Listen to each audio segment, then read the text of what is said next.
여러분 안녕하십니까? 법원이 오늘 처음으로 12.3 비상계엄으로 인한 국민들의 피해를 인정하며 윤석열 전 대통령이 손해배상을 청구한 시민들에게 1인당 10만 원을 배상해야 한다고 판결했습니다. 법원은 윤 전 대통령의 비상계엄 선포로 국민들이 공포와 불안 등 정신적 고통을 겪었고 12.3 비상계엄은 위헌적이고 위법했다는 점도 분명히 했는데요. 앞으로 추가 소송이 줄을 잇고 윤 전 대통령이 물어야 할 액수가 눈덩이처럼 불어날 수도 있을 것으로 보입니다. 오늘 첫 소식 송정훈 기자가 보도합니다. 시민들의 힘으로 윤석열 전 대통령의 친위 쿠데타 시도가 무산되고 일주일 뒤 104명의 시민이 모여 윤 전 대통령을 상대로 손해배상 소송을 제기했습니다. 비상계엄 선포로 입은 정신적 피해를 배상하라는 취지였습니다. 명백하게 위헌적이고 위법한 그런 비상계엄이 선포가 됐는데 국회가 탄핵을 하지 않고 머뭇거리고 있을 때입니다. 반년이 넘은 심리 끝에 법원은 오늘 시민들의 손을 들어줬습니다. 원고 측 요구대로 윤 전 대통령이 이들에게 각각 10만 원씩을 배상해야 한다고 판결했습니다. 재판부는 먼저 비상계엄 선포가 위헌 위법적이었다는 점을 분명히 했습니다. 비상계엄 선포엔 여러 요건이 있지만 선포할 당시엔 그런 상황이 전혀 아니었다는 겁니다. 그러면서 비상계엄 선포의 절차적 문제도 지적했습니다. 재판부는 이 때문에 대한민국 국민들이 헌법상 권리인 국민 주권 등을 침해당했을 뿐 아니라 무장한 계엄군의 생명과 신체의 위협을 받았다고 인정했습니다. 결국 국민들이 겪은 공포와 불안, 불편과 수치심 등 정신적 고통에 대해 윤 전 대통령이 위자료를 지급할 의무가 있다면서 원고들이 요구하는 10만 원은 위자료로 충분히 인정할 수 있다고 판단했습니다. 다시는 대한민국에서 대통령의 위헌적이고 위법한 공권력 행사가 반복되어서는 안 된다는 경고적 의미와 함께 윤 전 대통령을 상대로 제기된 비슷한 취지의 또 다른 민사소송이 진행 중인 가운데 이번 소송을 맡았던 변호인도 시민 만여 명을 대리해 다음 주에 추가로 소송을 제기할 예정입니다. MBC 뉴스 송정훈입니다. 오늘 판결은 12.3 비상계엄의 위법성에 대한 법원의 첫 판단이기도 합니다. 헌법재판소 결정에 이어 법원 역시 윤 전 대통령의 비상계엄 선포에 대해 같은 판단을 내린 건데요. 윤상문 기자가 오늘 판결의 의미를 짚어봤습니다. 이번 판결은 헌법재판소의 파면 선고 이후 법원이 처음으로 비상계엄의 불법성을 인정한 판결입니다. 국회 등 헌법기관의 권한을 훼손하고 국민의 기본적 인권을 침해함으로써 헌법소의 책무를 저버리고 민주공화국의 주권자인 대한국민의 신임을 중대하게 배반하였습니다. 재판부는 12.3 비상계엄의 피해자가 국민들이었다는 점을 분명히 했습니다. 윤석열 전 대통령이 국민의 생명권과 자유, 인간의 존엄성을 보장해야 하는 대통령의 막중한 임무를 위배했다면서 이를 지켜본 원고들이 정신적 고통과 손해를 받았을 것이 경험칙상 명백하다고 밝혔습니다. 또한 비상계엄 선포 이후의 조치들도 위헌적, 위법적이라는 점을 조목조목 지적했습니다. 윤 전 대통령의 명령으로 출동한 계엄군이 살상 무기를 휴대한 채 국회의원과 보좌관들은 물론 국회 안팎에 모인 국민들을 상대로 총을 겨눴다며 물리력을 행사해 위협했다고 했습니다. 국회가 비상계엄 해제를 결의했는데도 윤 전 대통령이 소극적으로 해제했다는 점도 문제로 봤습니다. 재판부는 대한민국 전역에 걸친 비상계엄 선포 행위와 조치 사항은 그 실체적, 절차적 요건을 모두 결여한 헌법과 법률을 위반한 행위라고 질타했습니다. 모든 사람들이 피해를 입었다고 하는 게 상식적인 거라는 거죠. 전국에 있는 모든 법원에서 이 사건 소송이 제기될 수 있거든요. 국가가 먼저 선제적으로 대응을 해야 될 것 같아요. 국민들의 기본권이 제약되고 헌법기관이 압박받았다는 법원의 이런 지적은 전두환, 노태우 두 전직 대통령에 대해 대법원이 내란죄 유죄를 확정했을 때의 논리와 비슷한 만큼 현재 진행 중인 내란 사태 관련 형사재판에도 영향을 줄 것인지 주목됩니다. MBC 뉴스 윤상문입니다. 윤 대통령 부인에게 보수적인 언론사가 필요하다. YTN을 인수할 수 있게 조치하려 한다. 자, 이런 내용으로 건진법사 전성배 씨와 과거 통일교 본부장이 주고받은 문자를 김건희 특검이 확보했습니다. 이 밖에도 누군가에게 MBC를 손보는 걸 강하게 밀어붙이라 했다며 윤 전 대통령 부부를 위해 언론을 통제하려는 내용도 드러났는데요. 구나연 기자가 보도합니다. 윤석열 전 대통령이 미국 방문 중 내뱉은 비속어 섞인 문장을 MBC가 보도한 후 이른바 바이든 날리면 논란이 빚어진 2022년 가을. 건진법사 전성배 씨가 통일교 윤영호 전 본부장에게 MBC를 손보려는데 강하게 밀어붙이라 했다며 누군가에게 MBC 압박을 요구한 것처럼 보이는 문자를 보냈습니다. 이어 두 사람은 언론이 중요하다, 특정 언론과 여론을 잘 다스려야 한다는 취지의 대화를 주고받은 것으로 파악됐습니다. 당시 MBC는 대통령 전용기 탑승 배제 등의 불이익을 당했고 외교부의 소송과 방심위의 가증금은 물론 경찰의 수사도 이어졌습니다. 이 같은 문자를 확보한 국정농단 특검은 전 씨가 MBC 탄압을 건의한 상대방이 김건희 여사는 아닌지 확인하고 있습니다. 윤석열 전 대통령 부부에게 유리한 언론 상황을 만들려는 듯한 두 사람의 대화는 이뿐만이 아니었습니다.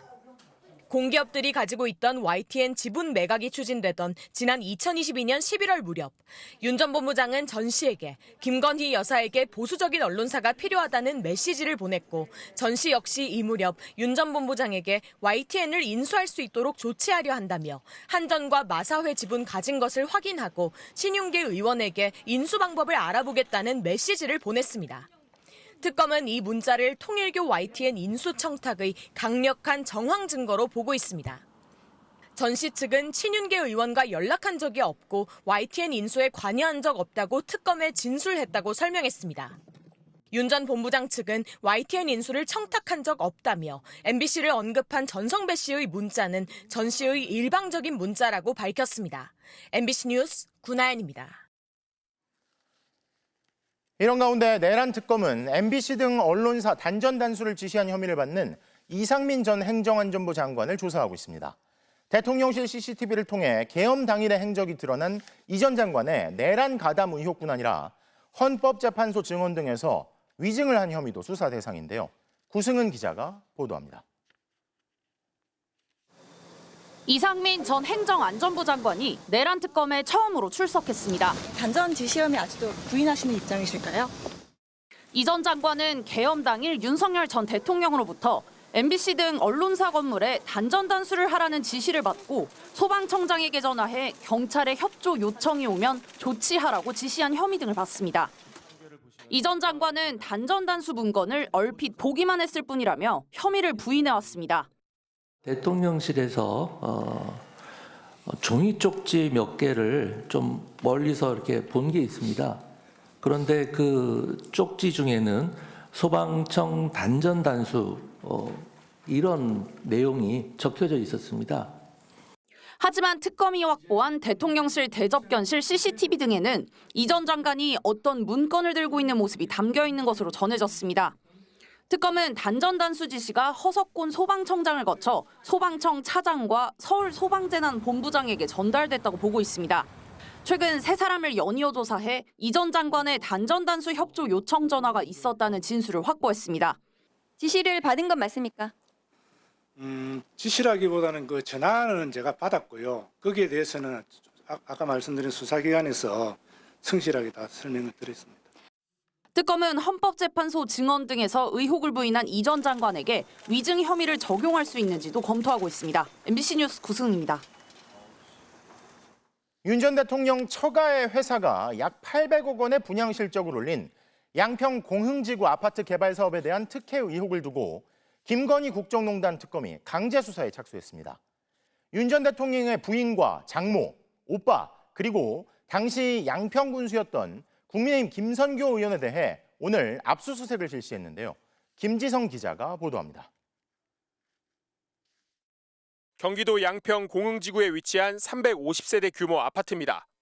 김건희 여사의 어머니 최은순 씨가 세우고 오빠인 김진우 씨가 대표로 있는 부동산 개발회사 ESIND는 이 아파트 사업으로 800억 원 가까운 분양 실적을 올렸습니다. 하지만 양평군청이 사업 기한을 소급해 연장해주고 개발 부담금도 거의 부과하지 않아 특혜를 줬다는 의혹이 불거져 경찰 수사까지 받았습니다. 윤석열 정부 출범 이듬해인 2023년 어머니 최 씨는 무혐의 처분을 받았고 오빠 김 씨만 재판을 받고 있습니다. 그런데 특검이 오늘 최 씨와 김 씨의 자택은 물론 ESIND도 압수수색했습니다. 양평 공흥지구 개발 사업 특혜 의혹을 다시 들여다보기 위해서입니다. 김선교 의원, 김건희 씨의 모 최은순, 김건희 씨 오빠인 김진우의 각 주거지 및 사무실, 위 개발 사업 시행회사인 ESIND 사무실, 위 사무실이 이치하고 있는 온요양원 등 8곳에 대한 압수수색을 개발 사업 당시 양평 군수였던 김성교 의원 사무실과 집도 압수수색 대상이 됐는데 영장엔 김 여사 일가 부동산 회사에 특혜를 줘 양평군에 손실을 입혔다는 국고 손실 혐의가 적혀 있었습니다.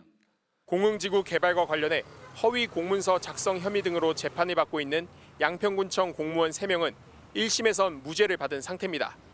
특검은 검찰을 통해 법원에 2심 재판을 보류해달라는 요청을 했고 피고인들도 동의를 하면서 이 요청이 받아들여졌습니다. 특검은 양평군청 공무원들을 상대로도 특혜 의혹에 대해 다시 조사를 할 방침입니다. MBC 뉴스 김지성입니다. 김건희 특검은 또 이른바 김건희 문고리 3인방 가운데 2명을 불러 조사하고 있습니다. 윤 전 대통령 부인이 각종 청탁을 들어주면서 경제적 이득을 취했다는 의혹의 실체에 더 깊숙이 다가가는 모양새인데요. 구민지 기자가 보도합니다. 유경욱 전 대통령실 행정관이 검은색 마스크를 쓴 채 빠른 걸음으로 특검 사무실로 향합니다.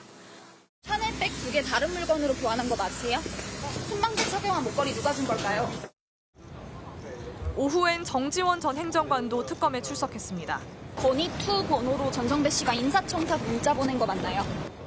최재형 목사의 디올백 전달 창구로 지목된 조현경 전 행정관이 그제 조사를 받은 데 이어 김건희 여사를 가장 가까이에서 보좌한 이른바 문고리 3인방이 모두 특검의 조사를 받은 겁니다. 오늘 출석한 유경옥, 정지원 전 행정관은 모두 김 여사가 운영한 전시기획사 코바나 컨텐츠 출신입니다. 대통령실에서 김 여사의 일정 관리, 의전, 각종 행정 업무를 맡아왔습니다. 특히 정 전 행정관은 건진법사 전성배 씨가 김 여사 측과 청탁 문자를 주고받은 이른바 건의 2 번호의 주인인 걸로 알려져 있습니다. 특검팀은 2사람을 상대로 김 여사의 보석과 명품 수수 의혹에 대해 집중적으로 캐묻고 있는 걸로 전해졌습니다. 유 전 행정관을 상대로는 통일교 윤영호 전 본부장이 건진법사에게 건넨 샤넬 가방을 다른 제품으로 교환하게 된 과정도 물은 걸로 전해졌습니다. 조사 대상엔 지난 2022년 나토 순방 당시 논란이 된 수천만 원대 장신구 의혹도 포함돼 있습니다. 장신구 3점 중 2점은 지인에게 빌렸고 한 점은 소상공인에게 구매한 것으로 금액이 재산신고 대상에 해당하지 않는다는 당시 대통령실 해명이 사실인지 확인하는 겁니다. 김 여사가 각종 청탁을 받아주며 경제적 이득을 봤다는 의혹을 들여다보고 있는 특검은 오늘 윤석열 전 대통령 부부 자택과 코바나 컨텐츠 사무실도 압수수색했습니다. MBC 뉴스 구민지입니다. 폭염이 무서울 정도입니다. 전국 곳곳의 기온이 35도를 훌쩍 넘어섰고 열대야도 지속되고 있는데요. 서울 한강공원에 취재기자가 나가 있습니다. 이승현 기자, 더위를 피하러 나온 시민들이 많은가요? 네, 지금 제가 나와 있는 서울 여의도 한강공원은 시민들로 북적이고 있습니다. 어른들은 차가운 물에 발을 담그고 있고 아이들은 물속에 뛰어들어 첨벙거리며 한낮 열기를 식히고 있습니다. 너무 뜨거워서 아이들이 놀이터에 갈 수 없어요. 그래서 차라리 물놀이라도 하자. 그래서 이곳에 오게 되었습니다. 너무 더워서 자다가도 좀 잠을 많이 깨는데 또 그러자고 또 에어컨을 틀어놓으니까 또 목도 많이 아프고 해서 좀 자기가 좀 힘듭니다. 현재 서울을 비롯한 전국 거의 모든 지역에 폭염특보가 내려져 있습니다. 강원 태백과 제주 한라산 등 몇 곳만 빼면 전국이 시뻘겋게 달궈져 있는 겁니다. 서울은 어제보다 2도가량 더 높은 36.3도까지 올라갔습니다. 예년보다 6.5도 높았고요. 자동기상 관측장비로는 경기 가평과 용인에서 39도 이상을 기록한 곳도 있습니다. 정부는 오후 2시부터 중앙재난안전대책본부 1단계를 가동하고 폭염위기 경보 수준을 심각 단계로 높였습니다. 전국 40% 지역에서 하루 최고 체감온도가 35도 이상인 날이 사흘 이상 지속될 것으로 예상했습니다. 네, 열대야로 잠 못 이루는 분들도 많은데 오늘 밤도 더울까요? 네, 밤에도 25도 이상이 넘는 열대야가 서울은 어제까지 6일, 서귀포는 10일 연속 이어지고 있는데요. 현재 폭염 추세라면 밤에도 30도가 넘는 이른바 초열대야가 올 가능성도 제기되고 있습니다. 서울에서는 지난 2018년 8월 2차례 초열대야가 관측된 적이 있습니다. 이번 더위는 고온다습한 북태평양 고기압과 고온 건조한 티베트 고기압이 한반도 상공을 마치 소미불처럼 두 겹으로 덮으면서 온 건데요. 내일은 더 덥습니다. 서울 최고 기온은 38도, 대전 37도, 광주 36도, 대구 35도입니다. 주말을 지나며 기세가 다소 꺾인다고 해도 30도로 웃도는 무더위는 계속됩니다.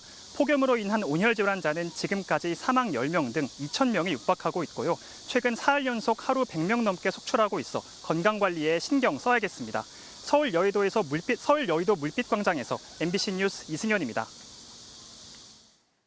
전례 없는 폭염 때문에 수산시장의 얼음집은 정신없이 바빠졌습니다. 진열대에 있는 생선이 상하지 않게 하기 위해 그 어느 때보다 많은 얼음이 필요해진 건데요. 정한솔 기자가 취재했습니다. 새벽 1시, 수산시장 얼음집의 하루가 시작되는 시간입니다. 전기톱 굉음과 함께 150kg에 달하는 얼음 덩어리가 조각납니다. 한 덩어리씩 기계에 밀어넣자 작은 돌멩이처럼 잘게 쪼개집니다. 멀리서 찾아온 손님들 주문이 우선입니다. 어디 시장? 통인시장. 통인시장까지 가요? 응. 사장님, 이거 어디 가는 거예요? 남대문이요. 말 걸기가 미안할 정도로 바빴습니다. 지금부터 지금 바빠져요.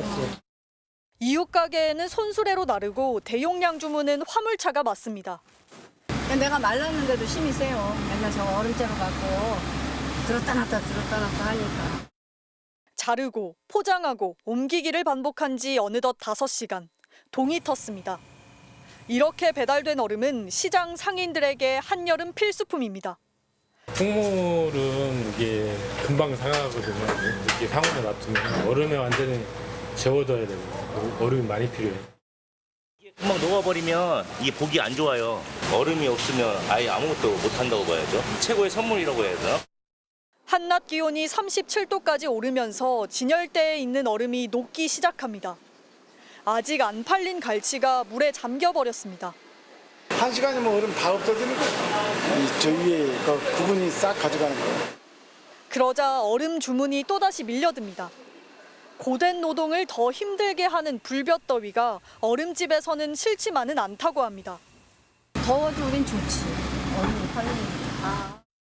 75, 76, 77 거의 100건이네. 예, 그 안 쓴 것도 많은. 지난달 1일부터 지난 22일까지 평균 기온은 24.4도, 한낮 최고 기온 평균은 29.4도였습니다. 기상 관측이 본격 시작된 1973년 이래 가장 더운 여름입니다.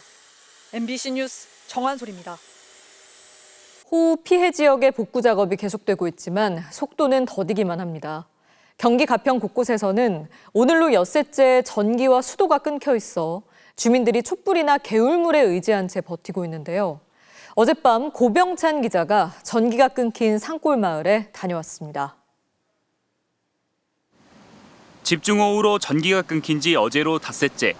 해가 지고 어둑어둑해졌을 무렵 산골 마을을 찾아갔습니다. 언제 버려진 건지 알 수 없는 차량이 길을 막았습니다.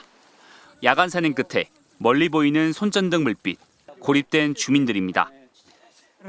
열흘 고립된 것 같아요. 전기나가 전화나가 물 안 들어와. 그냥 뭐 하루 종일 부채질해. 잠도 안 오고. 집안 바닥은 아직도 흙탕물로 가득합니다. 시간이 오래 지나면서 곰팡이까지 핀 상황인데요. 전기가 들어오지 않으면서 냉장고 안의 음식물은 썩기 시작해서요. 냄새가 진동을 하는 상황입니다. 86살 이석수 할머니는 빈 생수병을 가방에 짊어매고 집에서 5분 거리의 냇가를 오갑니다. 끊겨버린 수돗물을 대신할 물을 직접 길어오는 겁니다. 하루에 몇 번이나 지고 오셔요? 하루 한 1~2번씩 지고 오죠. 칠흑 같은 어둠 속 할머니가 의지할 건 촛불뿐입니다. 밤 11시 근처 다른 마을도 다를 게 하나 없습니다. 마일 1, 2로 올라가는 길입니다. 복구 작업이 진행되고 있지만 아직 차가 지나지는 못하는 상황이고요. 끊어진 전신주도 아직 복구되진 못했습니다. 생활 방식은 40년 전으로 돌아갔습니다. 그때처럼 개울가에서 씻고 빨래하게 될 줄은 상상도 못했다고 합니다. 수도 안 들어올 때는 거의 우물에서 길에다 먹었죠. 아, 그러시군요. 네. 그럼 수도 생기고 나서는 이렇게 생활하시는 게 거의 처음이시겠네요. 그렇죠. 네. 혼자라면 진작 읍내로 내려갔겠지만 길이 온통 끊겨 있어 80대 너머를 모시고 갈 엄두가 나지 않습니다. 저희 어머니 있으니까 다리도 안 좋으시고 노인들 다 불편하세요. 지금 다 고령이라. 가평군은 밤샘 작업까지 해가며 총력 대응하고 있지만 피해가 워낙 커 복구가 더딘 상황이라고 했습니다. 고립된 주민들의 바람은 일상회복뿐입니다. MBC 뉴스 고병찬입니다. 소비 쿠폰 전체 대상자의 57% 이상이 신청을 마치면서 지역 경제에도 조금씩 민생 회복 효과가 나타나고 있습니다. 그런데 똑같이 세금을 내고 있는 외국인들은 대부분 쿠폰을 받지 못했고 어렵게 받아도 공격의 대상이 되고 있습니다. 윤수환 기자입니다. 60년 전통의 경기도 용인 중앙시장. 역대급 폭염이 찾아온 5일장에 상인들은 손님을 한 명이라도 더 받기 위해 분주합니다. 여름철 재래시장은 가장 비수기로 꼽히지만 요즘은 좀 다릅니다. 민생회복 소비 쿠폰 덕에 숨통이 좀 트였습니다. 여름에 더울 때는 손님 많이 없는데 소비 쿠폰 그하고는 많이 들어옵니다. 올도 많이 돌았어요. 어제까지 소비 쿠폰 신청자는 모두 2,890만 명. 대상자의 57%가 받아가면서 5조 2천억 원이 시중에 풀렸습니다. 하지만 모두가 반긴 건 아닙니다. 지난 6년 동안 김치 공장과 섬유 공장 등에서 근무한 네팔 노동자.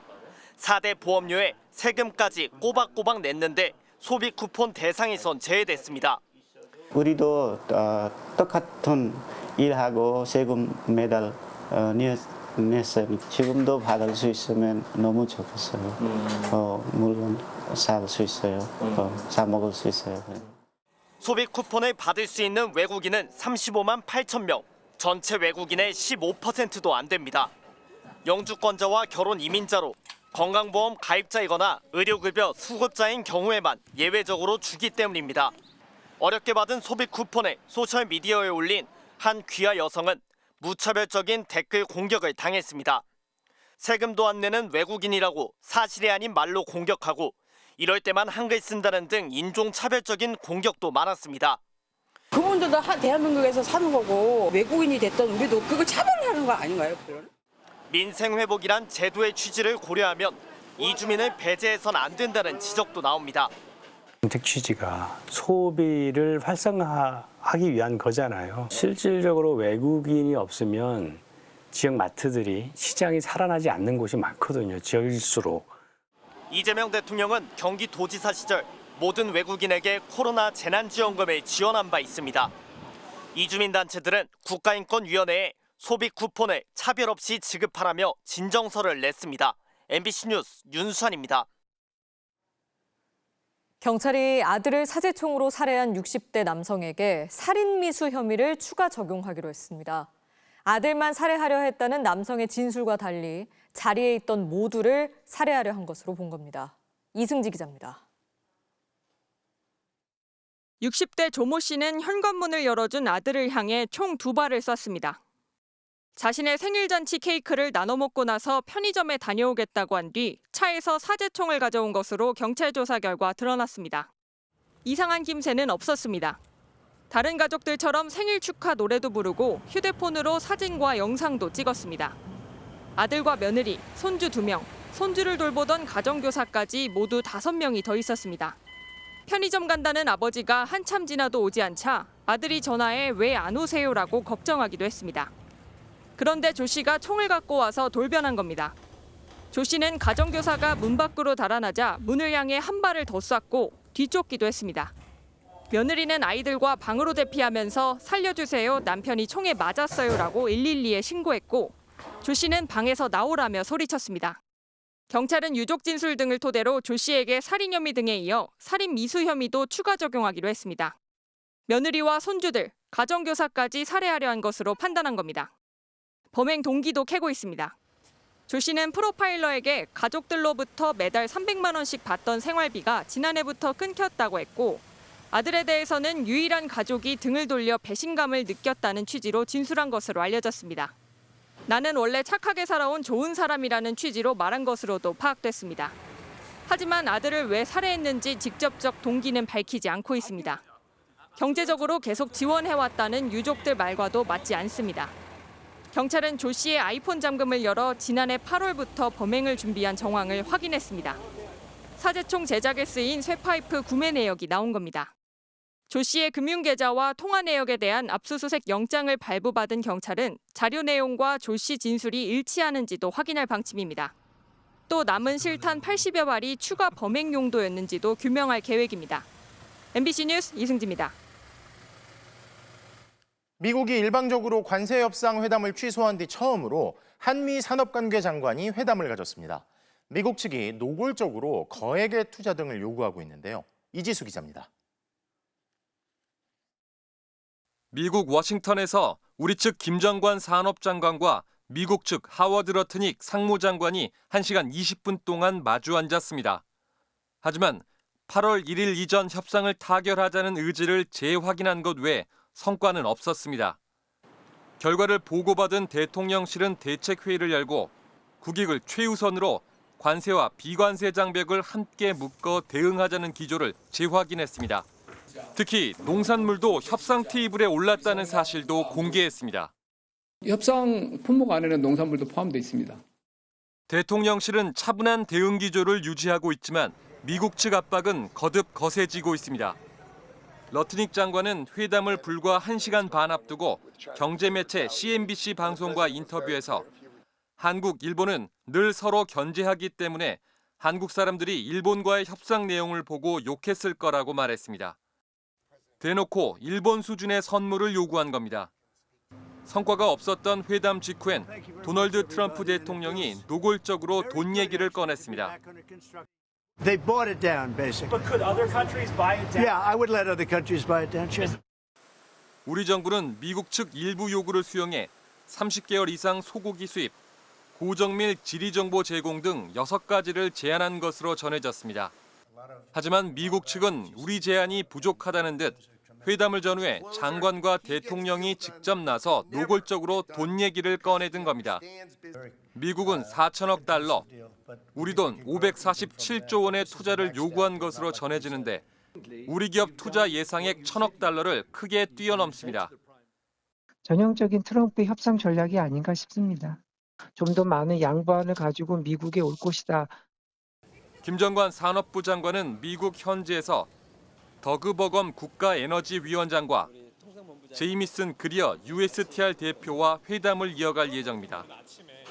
또 관세 유예가 끝나기 하루 전날인 31일 조현 외교부 장관과 루비오 국무장관의 회담이 잡힌 것으로 알려졌지만 일방적으로 약속을 취소한 베선트 장관과의 재무수장 협상 일정은 아직도 미정입니다. MBC 뉴스 이지수입니다. 미국과 일본의 관세 협상 타결 소식 이후 국내 언론조차 전해지는 내용을 그대로 옮기고 있는데요. 그래서 이런 내용들이 기준처럼 인식되고 있는데 이후 양측의 설명을 보면 과연 같은 데 합의한 게 맞는가 싶을 만큼 다른 얘기들이 나오고 있습니다. 도쿄 신지영 특파원입니다.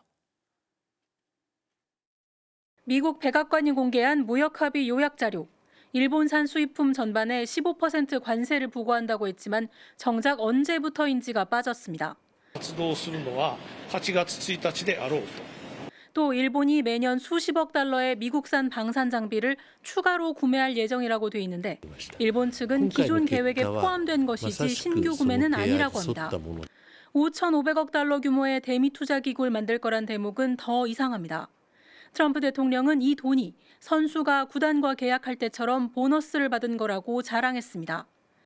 It gives us a sort of signing bonus. 하지만 일본은 이 숫자를 정부 산하기관의 출자나 융자의 한도를 의미할 뿐 대미 투자가 없으면 사용되지 않을 수도 있다고 설명합니다. 합의 이행에 불만이 있으면 대통령이 관세를 25%로 되돌릴 거라는 미국 재무장관 발언. 일본은 협상 테이블에 올라온 적도 없다고 반박했습니다.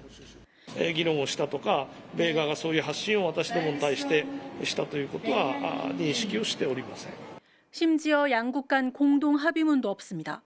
게다가 일본 정부는 언제 합의문을 쓸 것인지도 모르고 쓰더라도 서명은 안 한다는 입장입니다. 法的拘束力のあるような何か合意をし、それの文書にサインをしようというようなことを考えているものではないと。 이런 의문투성이 합의 내용이 한국 등 협상을 앞둔 나라들에겐 일종의 협상 기준선처럼 받아들여지기도 했습니다. 일각에선 구체성도 현실성도 없는 이번 합의가 트럼프 대통령의 성과 과시를 위한 일종의 수사에 불과한 게 아니냐는 지적도 나옵니다. 도쿄에서 MBC 뉴스 신지영입니다.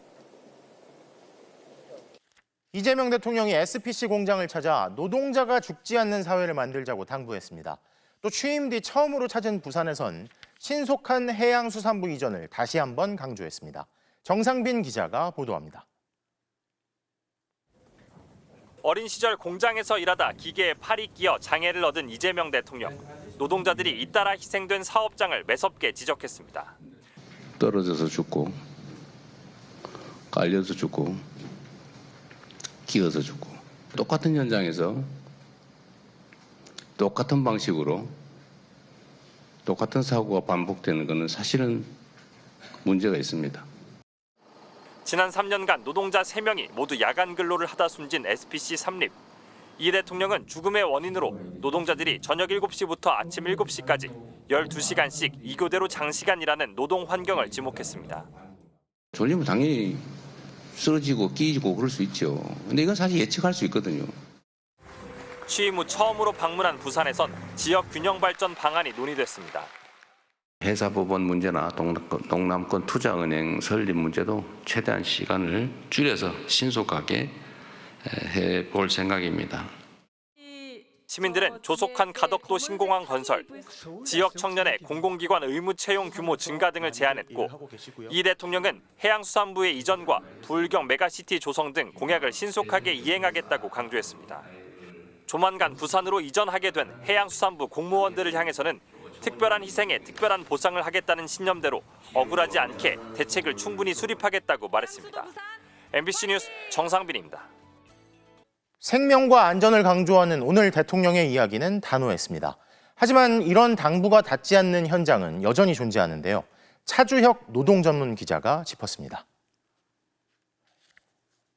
가동한 지 30년 넘은 컨베이어 벨트. 윤활유 자동 분사 장치는 고장나 있었습니다. 사람이 직접 손으로 주입해야 했고 50대 여성 노동자는 기계에 말려 숨졌습니다. 2022년 평택 SPL, 2023년 성남 샤니, 그리고 2025년 시화 삼립. 3번의 사망사고가 반복된 지난 3년간 SPC는 안전 비용으로 1,000억 원을 투자했다고 합니다. 하지만 기계는 여전히 위험하게 돌아가고 사람만 멈췄습니다. 발전소 노동자 김충현 씨는 선반기계에 끼어 숨졌습니다. 김용균이 사망한 그곳, 이번에도 태안화력발전소였습니다. 2인 1조 원칙은 그때도 지켜지지 않았고 이번에도 비정규직 하청 노동자였습니다. 사람이 죽어도 책임지는 이는 없습니다. 바뀐 건 노동자의 이름뿐입니다. 23살의 베트남 청년은 폭염에도 쉴 수 없었습니다. 첫 출근한 아파트 공사 현장에서 그는 목숨을 잃었습니다. 베트남이 더 덥지 않냐는 댓글이 달렸습니다.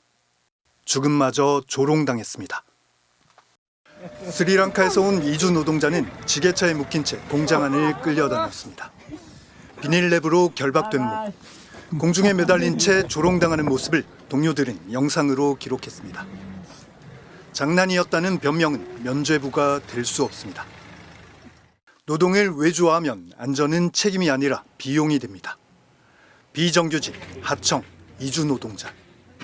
차별과 위험은 이들을 향했고 책임지지 않는 죽음은 반복됐습니다. 국적과 고용 형태에 따라 죽음의 무게마저 달랐습니다. 더는 사람의 목숨 위에 이윤을 쌓아선 안 됩니다. 일하다 죽지 않을 권리. 그 당연한 전제부터 우리 사회는 다시 시작해야 합니다. MBC 뉴스 차주혁입니다. 지난 대선에 앞서 국민의힘에선 기습적인 후보 교체 시도가 실패했죠.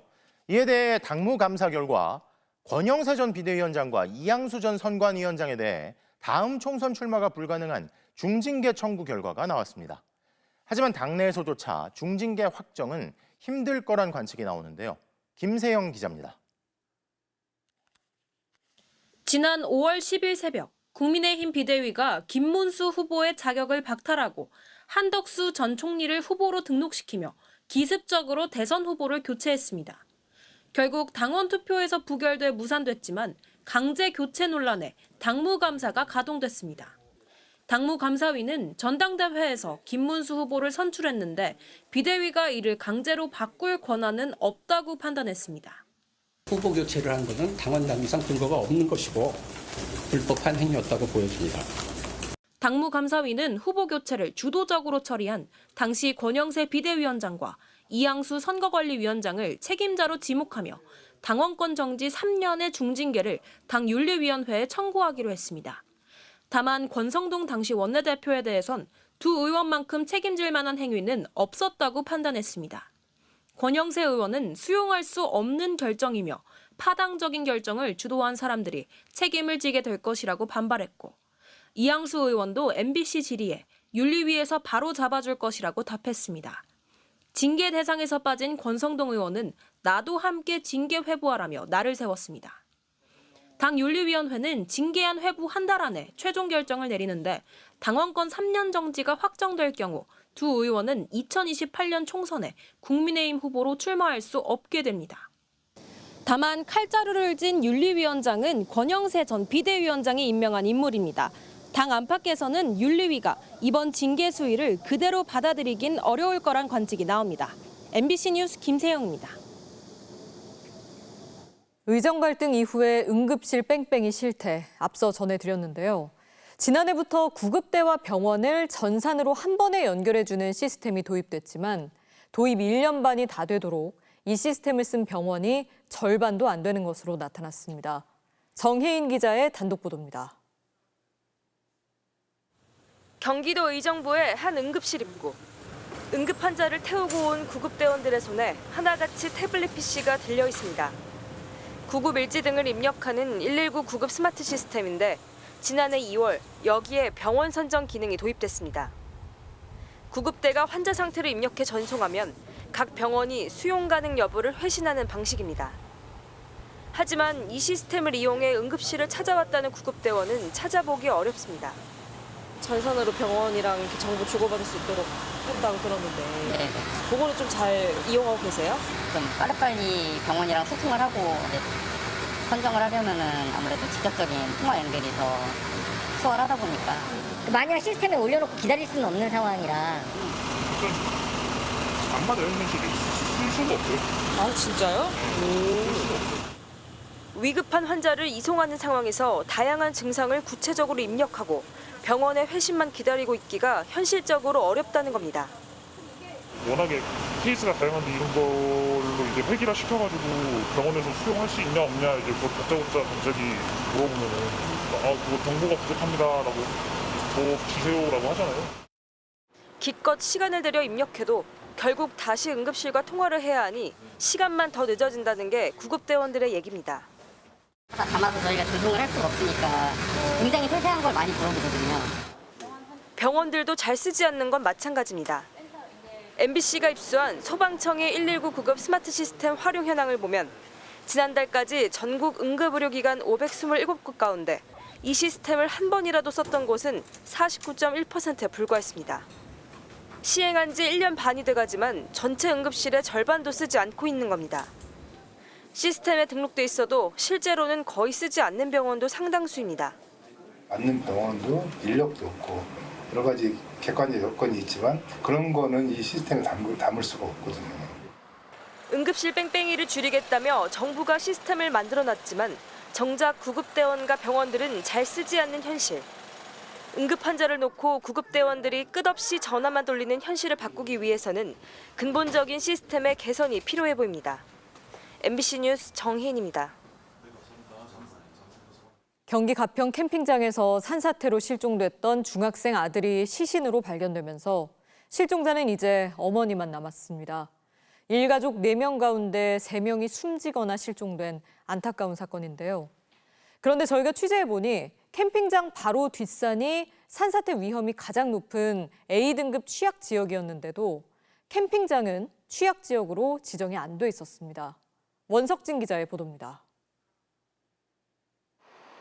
폐허처럼 변해버린 경기 가평군의 한 캠핑장. 지난 20일 새벽 산사태가 일어나면서 일가족 4명이 매몰되는 사고가 발생한 곳입니다. 캠핑장 뒷산에서 휩쓸려 내려온 토사는 이 계곡을 따라 흘러내려갔습니다. 실종자 2명도 이 토사와 함께 쓸려 내려간 것으로 추정됩니다.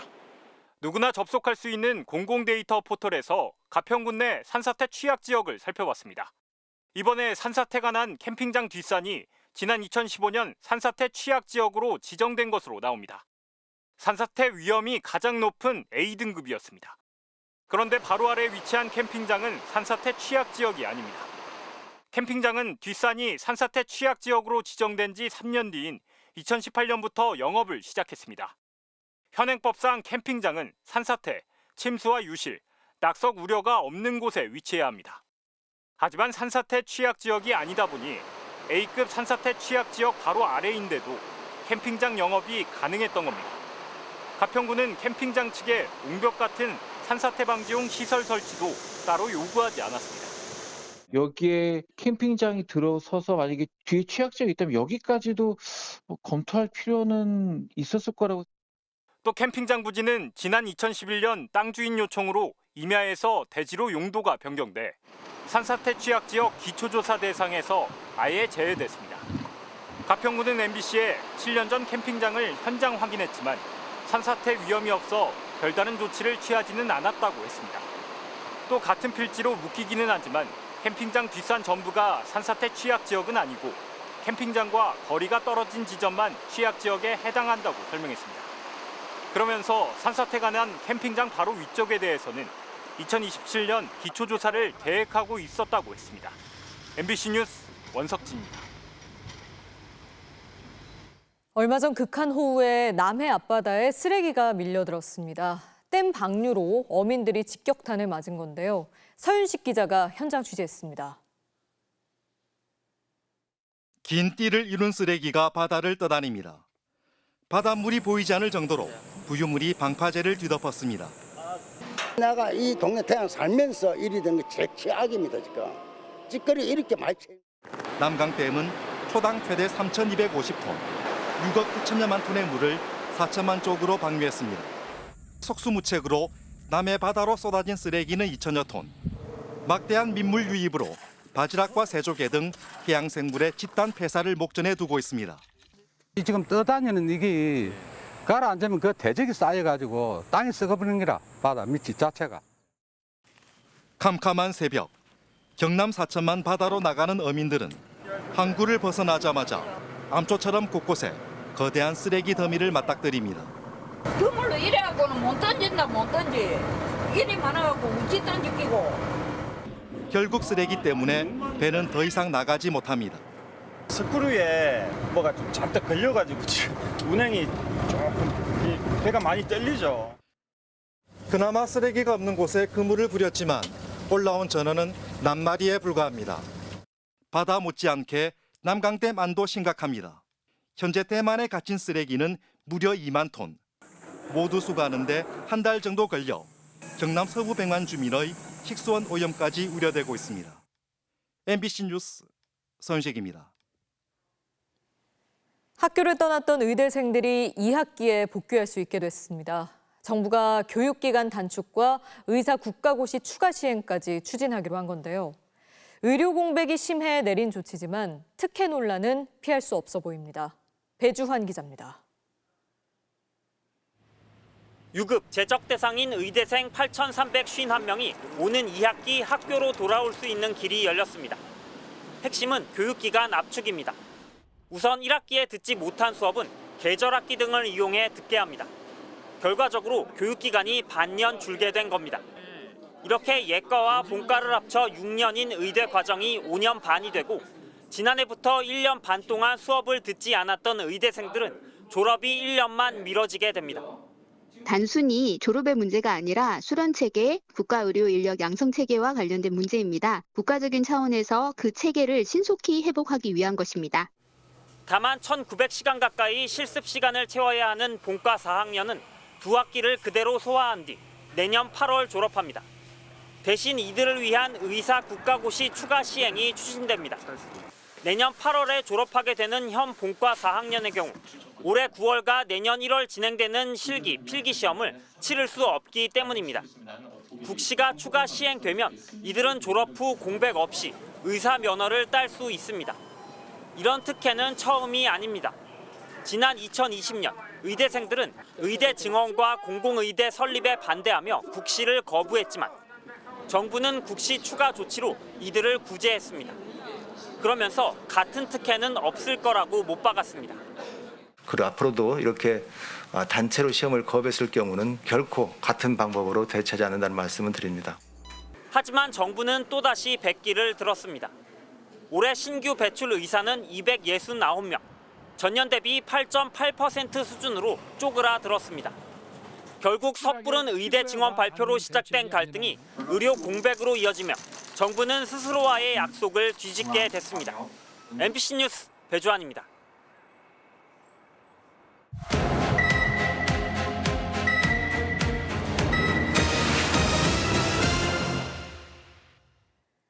골든타임을 놓치면 안 될 대한민국의 시급한 과제들 연속 기획으로 전해드리고 있습니다. 첫 순서로 AI 분야를 짚어보고 있는데요. 우리나라가 AI 산업에서 역전을 이뤄내려면 뛰어난 인재가 유입되는 게 가장 중요할 겁니다. 하지만 해외 IT 공룡 기업이 우리 인재들에게 거액을 제시하며 손을 뻗고 인재들은 점점 한국을 떠나고 있는 게 현실인데요. 이지은 기자가 취재했습니다. 주차장 빈자리를 찾아가는 한 SUV 차량. 운전자 없이 능숙하게 후진으로 주차합니다. 한 대만 자율주행하는 게 아닙니다. 모형 트레일러 여러 대가 동시에 움직이다 길이 엇갈리면 스스로 멈춰 사고를 피합니다. AI가 여러 차량과 통신하며 동시에 통제하는 군집 자율주행 기술. 우리 스타트업이 세계 최초로 상용화해 이미 BMW 독일 공장에 납품하고 있습니다. 그런데 이 회사 엔지니어 중 45%가 인도와 유럽 등 외국인입니다. 인재풀이 한국에서 많이 부족한 편입니다. 지금 똑똑한 친구들이 이공계가 아니라 그 의사라든지 다른 쪽으로 많이 집중하고 있기도 하고요. 국경을 뛰어넘는 AI 인재 쟁탈전은 눈앞에 닥친 현실입니다. 페이스북 모기업 메타는 한 명에게 최대 1,370억 원을 제시하며 챗GPT를 개발한 오픈 AI 기술진들을 영입했습니다. 챗GPT의 추론 모델을 개발한 우리나라 연구원도 포함됐습니다. 우리 인재는 거액의 외국 기업에 영입되고 우리 스타트업의 빈자리는 상대적으로 몸값이 낮은 외국 인재가 채운 셈입니다. 인재들의 외국행, 돈이 전부는 아닙니다. AI를 개발하고 싶어서 인프라가 더 좋은 외국을 찾는 우리 인재들도 적지 않습니다. 국내에 있는 재신 교정을 모두 다 합쳐도 미국에 있는 빅테크 한 곳에 거의 10분의 1 수준도 안 된다고 볼 수 있습니다. 하루가 다르게 변하는 AI 개발 환경, 제도적 뒷받침이 느린 것도 이유로 꼽힙니다. 우리나라에서도 내년부터 AI 기본법이 시행될 예정이지만 AI 개발을 위해 어떤 데이터를 얼마나 수집해 활용해도 되는지 시행령조차 마련되지 않아 아직 개발자가 그 책임을 감당해야 합니다. 우리나라 기업이 성공한 문화 환경하고 지금 AI가 성공할 수 있는 그 환경이 많이 다릅니다. 그래서 그게 이제 장애 요인인 것 같아요. 우리 기업 43%가 AI 인재 부족을 성장의 가장 큰 장애물로 지적하고 있고 인구 10,000명당 AI 인재 순유출은 마이너스 0.36명, OECD 38개국 중 35위로 최하위 수준입니다. 정부는 AI 3대 강국을 목표로 내세우고 있지만 2027년까지 AI 분야 인력은 12,800명이 부족할 것으로 전망됩니다. MBC 뉴스 이지은입니다. 재직 시절 임원들과 함께 수십억 원의 업무 추진비를 현금으로 받았다는 의혹으로 고발된 최승호, 박성재 전 MBC 사장이 모두 혐의를 벗었습니다. 최근 서울 서부지검은 보수 성향 시민단체가 업무상 횡령 및 배임 혐의로 고발한 최 전 사장에 대해 혐의 없음으로 불기소 처분했습니다. 앞서 박 전 사장은 경찰에서 불송치 결정을 받았습니다. 요즘은 웹툰을 원작으로 한 드라마나 영화가 많은데요. 그 대상이 웹소설로 더 확장됐습니다. 상상을 현실처럼 구현해낼 수 있는 VFX, 특수 시각 효과의 발전이 바탕이 됐는데요. 임소정 기자가 취재했습니다. 퇴근길 한강 한가운데서 멈춰선 지하철. 무너진 다리 위로 괴생명체가 솟구쳐 오릅니다. 이거 그 소설 시작이랑 똑같잖아. 누적 조회수 2억 4천만 뷰 이상의 전지적 독자 시점이 웹소설로는 처음 영화로 만들어졌습니다. 하나 이상의 생명체를 죽이세요. 요정이라고 부르기엔 괴이하고 악마라기엔 천진한 도깨비. 거대한 뱀을 연상시키는 괴수 어룡. 작가가 모니터 위 활자로 써내려간 상상 속 생명체들은 생생한 장면 속 현실이 돼 숨을 쉽니다. 바로 특수시각효과 VFX의 힘. 전체 1,500여 컷 중 VFX로 완성된 게 1,300여 컷에 달합니다. 촬영이 아예 없이 전부 다 디지털로만 만들어지는 샷들이 계속 증가한다는 거예요. 전지적 독자 시점은 웹툰으로도 만들어진 적이 있지만 제작진은 웹툰 속 그림이 아닌 웹소설의 글만을 기반으로 또 다른 세계를 창작해냈습니다. 영화의 크리처들은 신비의 정서에 가깝다고 생각합니다. 크리처들이 더 많은 연령층에게 어필할 수 있는 모습이 되지 않았나 싶습니다. 승리호와 스위트홈 속 상상을 구현한 1세대 기술 감독에게도 도전이었을 정도입니다. 30년 동안 여러 프로젝트를 경험을 해봤지만 크리처 기술, 리소스 이런 것들이 과감하게 구사가 된. 우리 영화에선 지난 1994년 구미호에 첫 도입된 VFX는 쉬리와 한국형 판타지의 이정표가 된 신과 함께 등을 거치며 급속도로 발전했습니다. 예전엔 그저 후반 작업의 하나였지만 이젠 작품 구상 때부터 중요한 고려 대상이 됐습니다. AI 소프트웨어들이나 이런 것들을 도입해서 완성되기 전 단계를 시뮬레이션해 보면서 창의적 상상력으로 세계 시장에서 영향력을 키우고 있는 우리 콘텐츠들. 한 세계관을 현실로 만들어내는 기술력 또한 그 밑거름이 되고 있습니다. MBC 뉴스 임소정입니다.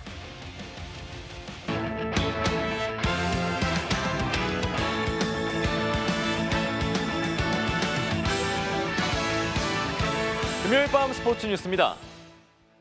프로야구 한화의 류현진과 SSG 김광현이 내일 데뷔 첫 선발 맞대결을 펼칠 예정입니다.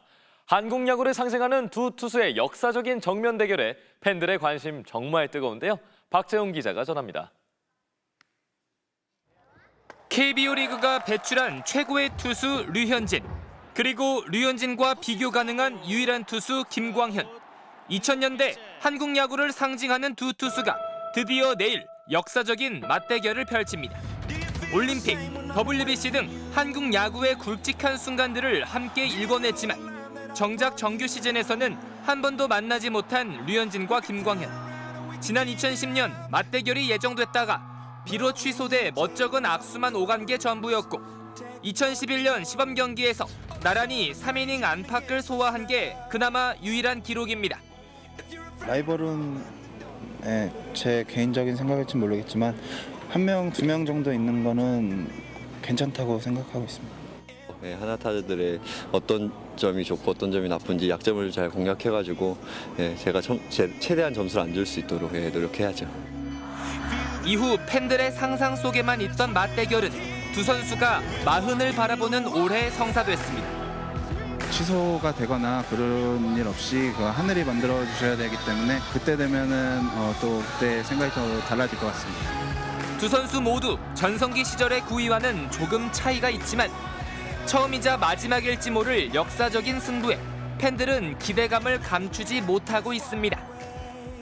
많이 기대했죠. 김광현 선수가 6이닝 무실점 해주면은 너무 좋을 것 같고 한 10대 0으로 이기면 너무 좋죠. 선수 생활하는 사이에 그러한 매치를 볼 수 있다는 게 하나의 낭만을 또 이루는 거지 않을까. 하나의 승리를 기대하고 있습니다. 한화의 선두 수성을 이끌어야 하는 류현진과 SSG의 순위 싸움에 힘을 보태는 김광현의 상황도 경기를 흥미롭게 하는 요소입니다. MBC 뉴스 박재웅입니다. 토트넘의 아시아 투어를 일주일 정도 남기고 손흥민의 이적설이 다시 불거졌습니다. 미국 LAFC가 유력한 행선지로 거론되고 있는데요. 김수근 기자가 전합니다. 지난주 레딩과 연습 경기에 출전하면서 토트넘 잔류 가능성이 더 커졌던 손흥민. 하지만 불과 닷새 만에 이적설이 다시 불거졌습니다. 이번에는 내용이 꽤 구체적이었습니다. 유럽 축구 이적 시장 전문가인 로마노는 LAFC가 토트넘에 이미 첫 공식 제안을 했다고 전했고, 더 선은 토트넘이 이적료로 최소 1,500만 파운드, 우리 돈으로 약 279억 원을 원한다고 보도했습니다. 미국 현지 매체도 이적 가능성을 놓고 현실적으로 평가했습니다. In LA, there is a huge Korean population. Maybe that brings attention from that perspective. I think Son would be a good player in Major League Soccer. Injuries, as you get older, they don't go away. 하지만 이적 여부가 손흥민의 선택에 달린 데다 구단과 프랭크 감독의 입장 역시 명확치 않아 여전히 거취가 불분명한 상황. 일단 손흥민과 토트넘은 다음 주 시작하는 아시아 투어에 동행할 전망입니다. 특히 다음 달 3일 서울에서 열리는 뉴캐슬전의 경우 손흥민이 빠질 경우 토트넘은 경기 수익의 75%를 잃는 것으로 알려져 출전 가능성이 매우 높습니다. 토트넘 구단은 오늘 손흥민의 사진을 전면에 내걸고 아시아 투어 일정을 재차 예고했습니다. MBC 뉴스 김수근입니다.